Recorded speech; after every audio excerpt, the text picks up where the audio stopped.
Now, ladies, I'm here to give you a secret that most of you are not aware of. You see these men wenye unaonanga na gari mzee mnawadharau.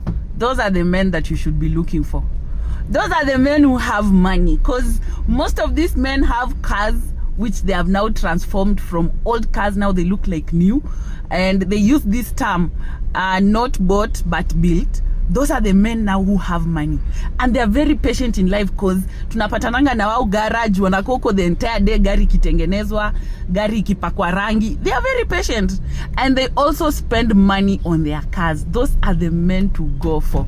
Achana na hao wanaume wenye wanaenda kununua gari mpya, kazi tu ni service na maintenance, hata ajui garage inaendango aje.